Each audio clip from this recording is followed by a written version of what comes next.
Welcome to the Luna Holistic Podcast. I'm your host, Geneva Robbins, and every month on this podcast, we'll talk about Reiki, as well as answering your questions on all things spiritual. We are gratefully located in Calgary in Treaty 7 territory. Thank you all and welcome to the show.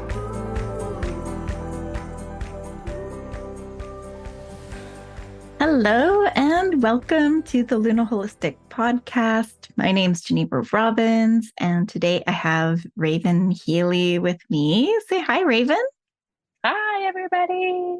Hi, I'm glad to have you here. We're going to be talking about Reiki and strong emotions. So how does Reiki help you when the stuff has hit the fan and oh man, you're right in the midst of the hurricane of emotional states, and really all of them all at once? Because sometimes when we're dealing with a lot of things in our life, there can be quite a lot of energy behind it. And Reiki is one of the techniques that we use all of the time to help us settle things down, to get some clarity, to get grounded, and kind of get a recalibrated sense of direction, even though you might be dealing with a lot of things. So that's where we're headed today with our conversation. We'll start, like we always do, with a collective breath of gratitude. So if you're driving, keep your eyes open. But otherwise, I invite you to close your eyes and just take a few big sighs of relief. No matter what's happening around you or what's happening within you, you can anchor into that direction of gravity. Just get a sense, see if you can tell which way is down. And into that direction of gravity, just take a big sigh of relief. Just a gentle inhale, nice soft exhale. Noticing the energy of the earth below you. Everything we have, all of the gifts and blessings that are in our life, are a direct result of Mother Earth. Every sip of water, every molecule of air, every bit of food we ingest is all coming from the earth. And just send that ripple of gratitude out in every direction to the earth, to the sky, to all of the plants and animals that inhabit your neighborhood, wherever you happen to be.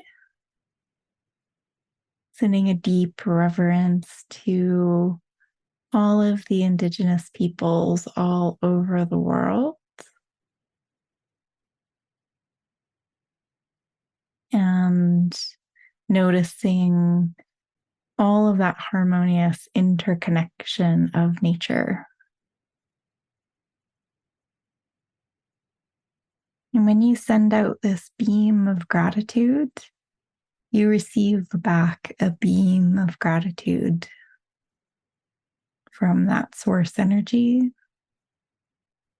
And it keeps rippling and reverberating through all levels of matter and being, anchoring you back in your heart, letting whatever you need to gently settle peacefully within you now.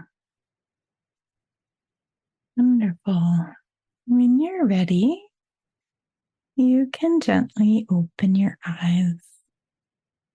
Thank you. Thank you so much. How did that go for you, Raven? It was good. It's funny because I was already like pretty relaxed before we started recording. And sometimes you think you're like, oh, I'm just so relaxed. I couldn't get even more relaxed. But then after doing that, I was like, oh, that's the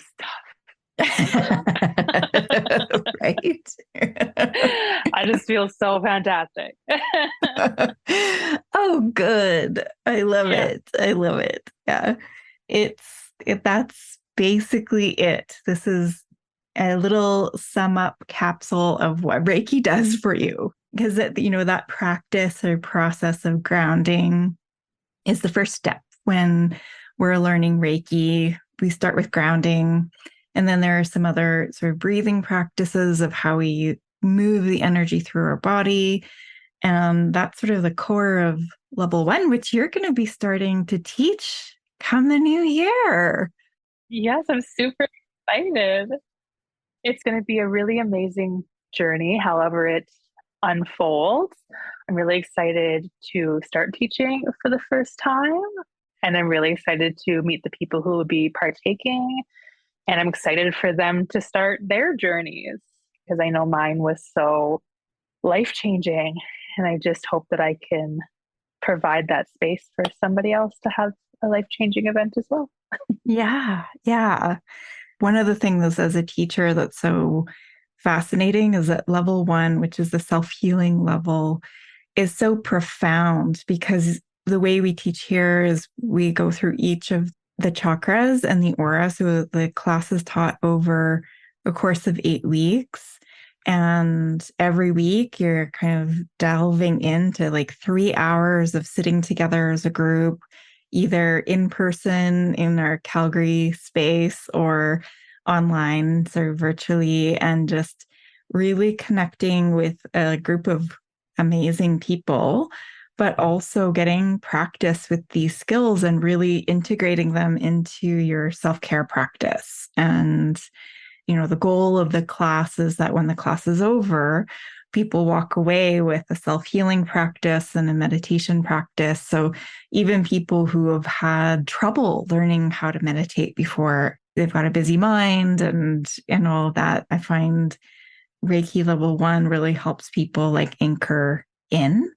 And I often think of Reiki as a facilitated meditation. So when we're doing Reiki practice and helping people with Reiki sessions, it's like the practitioner gets into this flow and this sort of anchored energy of whatever the intention is. So we're sort of holding that intention really, really steady for the person, and then helping them with through a bit of coaching with breathing or just sort of anchoring people with gentle touch. It really helps sort of regulate the person's energy or helps them to regulate their own energy is probably a better way of putting it.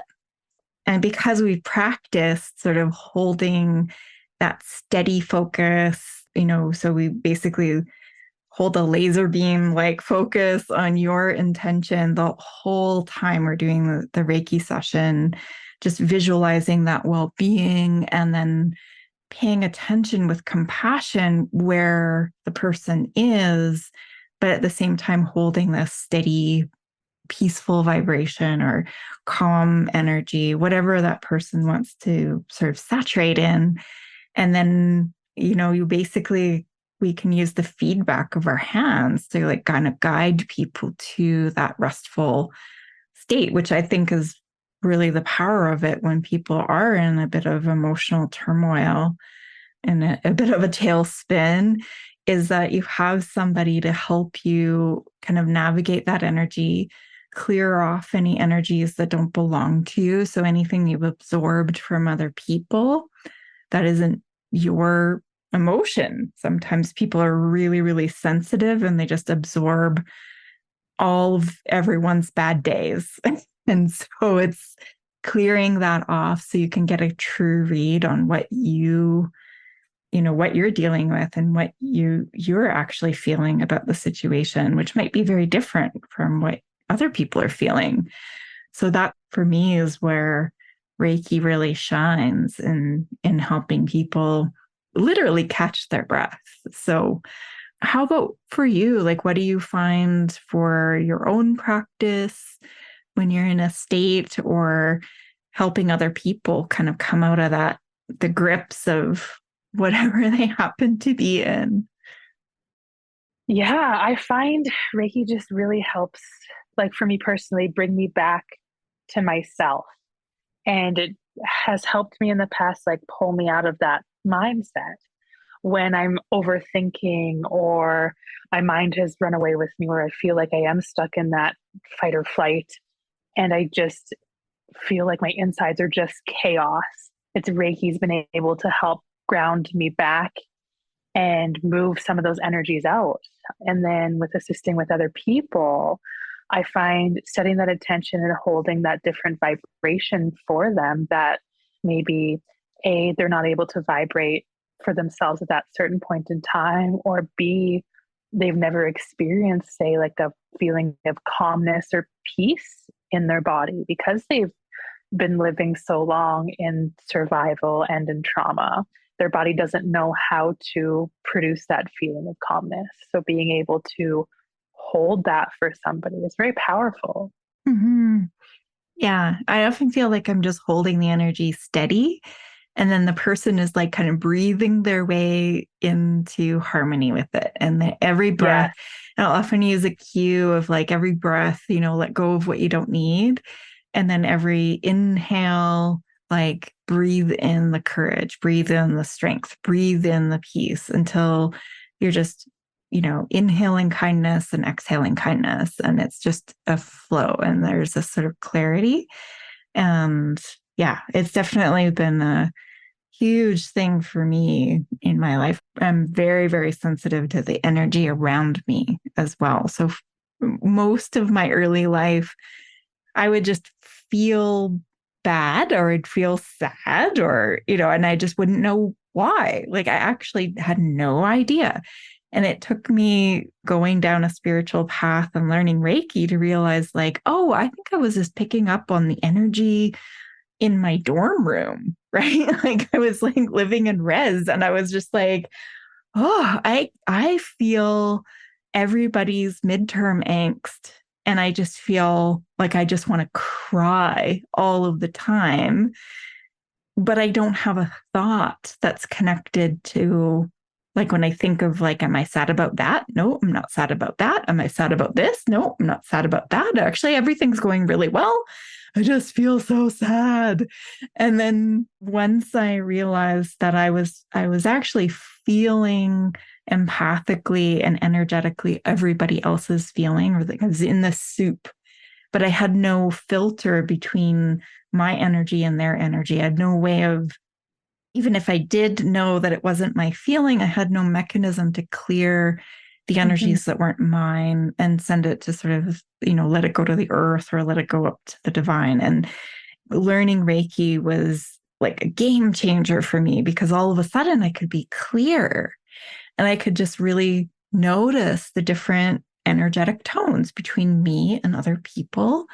And with those energetic boundaries, which is like tending to your aura and your ground, I found it was a lot easier to then have actual physical world boundaries to say no to people and to, because I realized I would refrain from telling people no or going against sort of what everyone else was wanting because I could feel the disturbance in the force, right? I could feel their Mm-hmm. upsetness if I told them no, and I didn't want to feel Yeah. upset.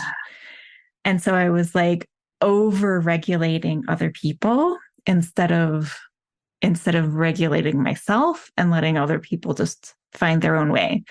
One of the things that is interesting is that when you like use Reiki to kind of bubble up and get in your ground, is that people will match sort of the dominant energy in the room. It's just, entrainment. Heart rates will match the lowest heart rate in the room. And when people get in sync with each other, they actually like sync up, like heart rate sync up and breathing patterns sync up. And that's sort of the co-regulating that happens. So if you can get calm just for yourself, then it creates an environment where other people can find their own sense of calm. You're not calming them down. you just get calm and then they can regulate. And so that's another piece of the strong emotions for sensitive folk, is that sometimes you're in a whirlwind of emotions and most of them aren't yours. And so just even asking that question, like, how much of what I'm feeling is mine and how much of what I'm feeling is somebody else's. And you don't have to fire it back or know where it came from. You don't have to like lob it back over the fence. You can just you can just let it go to whatever you think the highest power is. You can just let it all melt into the earth and let, egoless beings or consciousnesses, you can just let it melt back into the sea of the everything. And then you're clear. And then it makes relationships lighter because then you're not trying to like coerce people into feeling better so that you can feel better. It gets less push and pull. Yeah. And I found in a way like Reiki almost gave me my power back. Like when people would say things or react a certain way to me, it was like I would hold on to that. And I just didn't feel like I had the strength to know what to do with it. And it was like their words had such just huge weight and power behind it to hurt. But with my Reiki practice, I was able to not take so much of a blow from those words anymore. It's like I could just cycle it through and just kind of reframe it and look at it in a different way. And it didn't have such a powerful punch anymore. Yeah, totally. That's amazing. I love it. Mm-hmm. I think we'll also kind of pop in and say, like, if your emotions are really, really strong and you're looping and things are getting heavy and dark, like, and even if they're not, even if you're just like, you need new tools and skills, like, we both highly advocate therapy, like going to a psychologist or psychiatrist or counselor of your choosing and getting that space so you can actually talk the story out so you're not looping in the same story. I really like cognitive behavioral therapy, trauma therapy. There's a couple of types of it with EMDR and is it accelerated resolution therapy? Yeah, ART for short. ART. And we'll put some links in our show notes to a couple of therapists in our local Calgary area. But you can just do a Google for wherever you happen to be living to sort of get that extra support if you are dealing with trauma. It's like, or you want to learn ways that you can sort of reframe certain situations or examine the sort of the thinking that might be stirring up the strong emotions. And it also, if you've never told anybody the story, I think it's really an important, really, really important piece. Like with Reiki, like we'll always lend a compassionate ear to anybody, but we're not therapists. So we like to work with therapists quite a bit. And I find it's a really nice complement to people's overall approach to their mental health because therapy can help sort of clear things on the level of the mind and the emotions. And what Reiki does is it helps clear out the energy that might be held in sort of your spirit or held in your body. So sometimes you've come to a conclusion or you've sort of talked it out in therapy and you've tapped it out and you've come to a peaceful place, but maybe your body's still holding on to the anxiety, or if you have a stress related physical condition. So sometimes people who have like IBS or digestive issues that can be very linked to their stress states or chronic pain and chronic fatigue. What I find when I work with clients who have sort of stress linked conditions, it's like their mind isn't in fight or flight anymore. They're not ruminating anymore because they've learned skills to not do that, but their body's sort of still braced for a fight. And so what Reiki can do is it can help sort of clear out some of that old energy signal and get you back into that state of rest and digest and sort of clear out any energies that aren't yours, and then also call back in any piece of you that's sort of been lost to different situations. So, I think I feel that the most at the solar plexus is like kind of calling back all of your energy to you, letting all of your power return and sort of stay internal is kind of a big piece of it. But how does that sit with you? Yeah, I could speak till the end of time about how Reiki has helped me, like, physically and Mm. emotionally, and just like, because you had mentioned IBS, because it's one of those like stress aggravated conditions.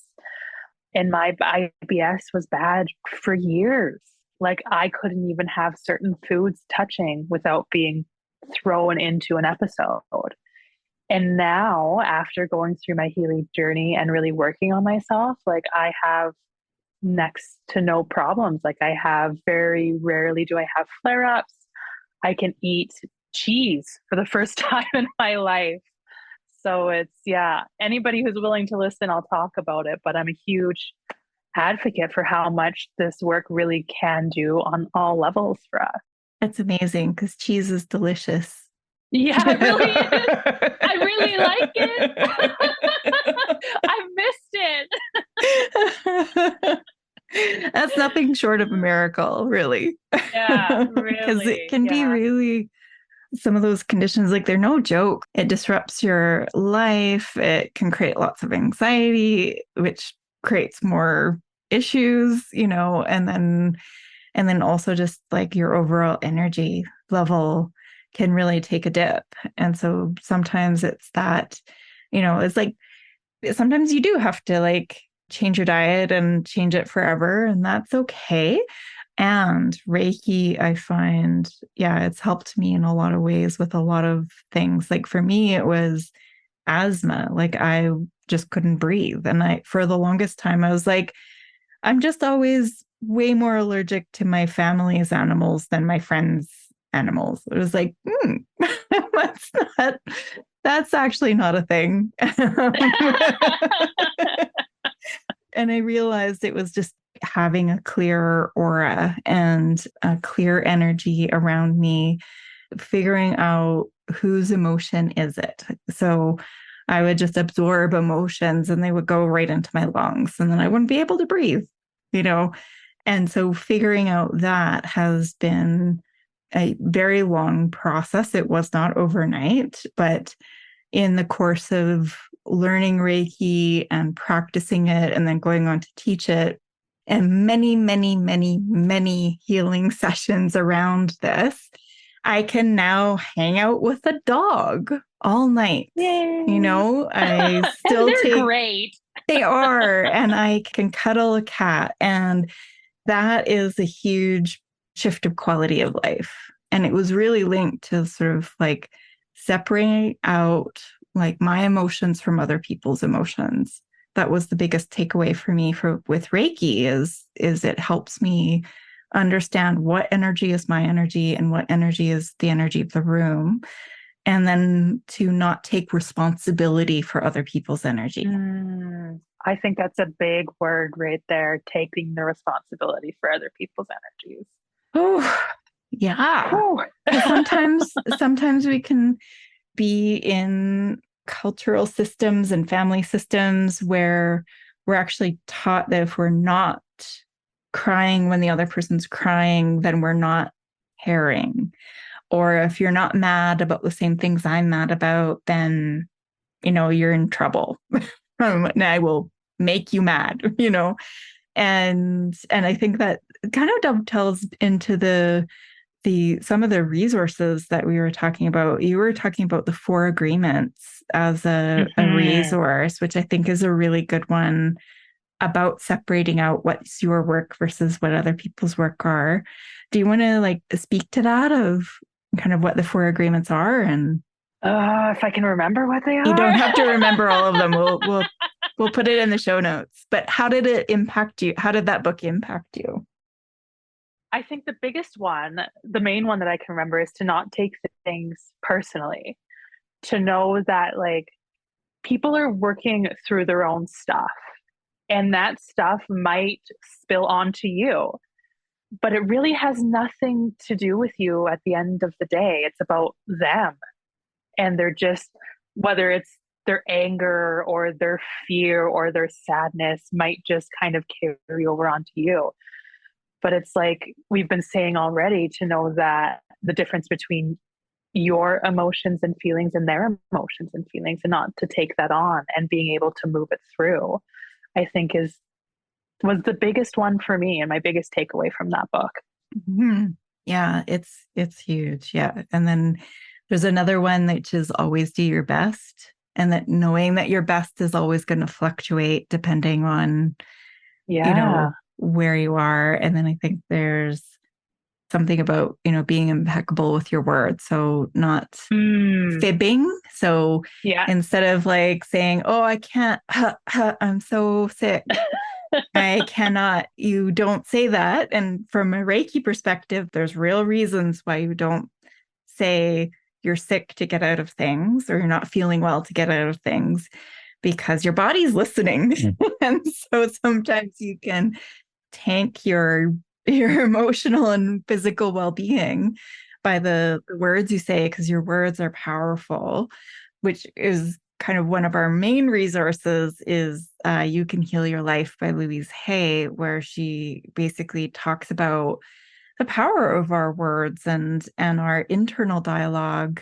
and sort of repeating these affirmations, which are basically simple positive statements to sort of counteract the tide of negative inner critic thinking.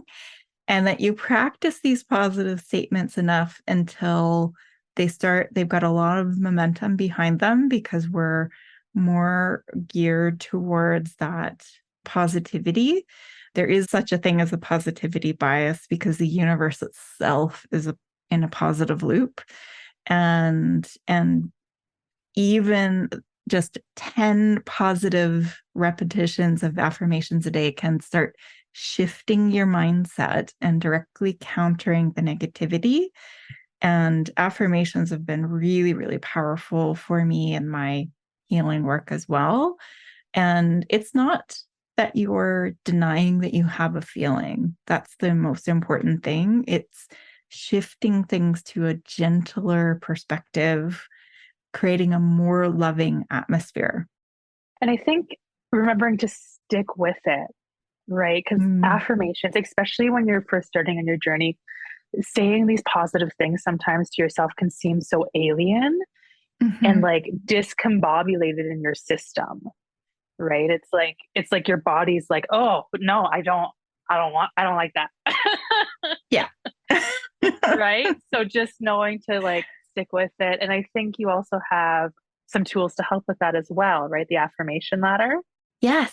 Yeah. In the book, The Secret Art of Happiness, which I wrote, which is all about the Reiki ideals. And the Reiki ideals are these 5 statements that came from the Meiji Emperor and are really one of the pillars of Reiki. And it's just for today. I will let go of anger. I will let go of worry. I will be grateful for my many blessings. I will do my work honestly, and I'll be kind to myself and every living thing. So very simple to say, simple to understand, hard to practice, right? Like the first one, I will let go of anger. It's like, what? And letting go. And then it's like a 1-2 punch. Let go of anger, now let go of worry. But the other 3 are sort of the antidote there, because by cultivating gratitude and kindness and then doing your work is really about dedicating yourself to the practice of things. And so part of that book is taking the affirmation practice, but putting it into a ladder. So you don't have to jump to the most positive statement right away. The first statement is, I'm really angry, and it's okay. It's okay. I'm still a good person. And you just sort of work your way up bit by bit by bit. Each affirmation level on the ladder goes from 0 to 10. You just basically say, how much anger is in my body right now? And if you are furious, it's a 10 out of 10. So then you read that affirmation until it settles. And then you can test out going to 9, and just sort of see where you are. And I like that ladder process because then you're not so worried if you are in a low place. It's like all of your feelings can be okay. There's no feeling that is a bad or wrong feeling. There's some that are uncomfortable, but that's okay. It's like it's just a signal. And as soon as we acknowledge and take care of the signal, then the energy can start dropping and regulating into something more neutral, and then from neutral to positive. So we're not bad if we have a bad day.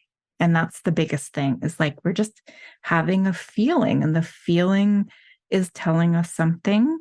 And then when we make space for the feeling, then it can start shifting. It can start ventilating, as Pema Chodron talks about. Like we can get the air at it. And then when we create this sort of kind space for what we're feeling, and really honoring the grit of our human experience, right? Like we're not trying to push this stuff down. Reiki doesn't let it stay down, right? Like when we suppress emotions, that's when we get into trouble. When we make space for them, that's when we heal, because then it can move, it can shift, it can regulate, it can disperse and shift into something new, and it might come back, and that's okay. It'll shift again. And so then we're not as worried if you have a feeling. It comes in, it goes like the clouds. And so that's all part of that. But we could talk for 20 days. We really could. About what is, yeah. I feel like what really helps me deal with it too is just almost seeing the emotion as its own entity. Almost like it's a small child that just needs love and compassion and tending to, and wants attention and understanding. That's it. It's this big thing, but it's not a bad thing. Mm-hmm. Yeah, exactly. Exactly. And that is one of the other resources I want to leave people with, which is there is a mindfulness app called Plum Village. It's available on both Android and Apple.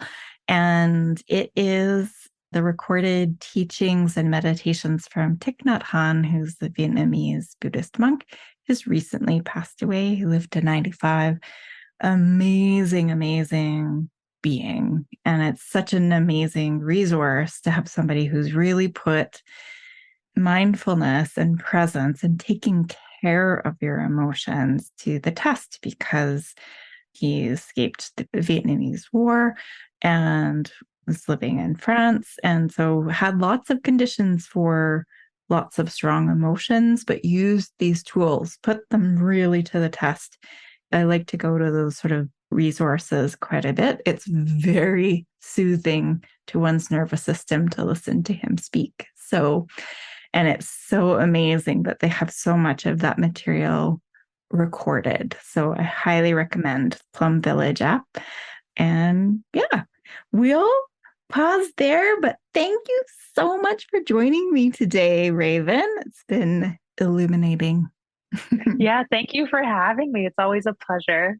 Yeah, awesome. Well, thank you, everybody. If you have a question or a comment, please drop us a line at lunaholistic.com/podcast. We will love to answer any question you might have. And yeah, until next time, we'll see you then. Bye-bye. Bye. Thank you for joining us on the Luna Holistic podcast. We're so grateful that you are here. If you've got a question, we'd love to hear from you. Go to lunaholistic.com/podcast and we'll answer you in an upcoming episode. Be sure to subscribe to our show on Apple Podcasts or Spotify. And also please rate, because you never know where your little 5 stars will go to shine light into somebody's heart today. So thank you very much, and we'll see you next time.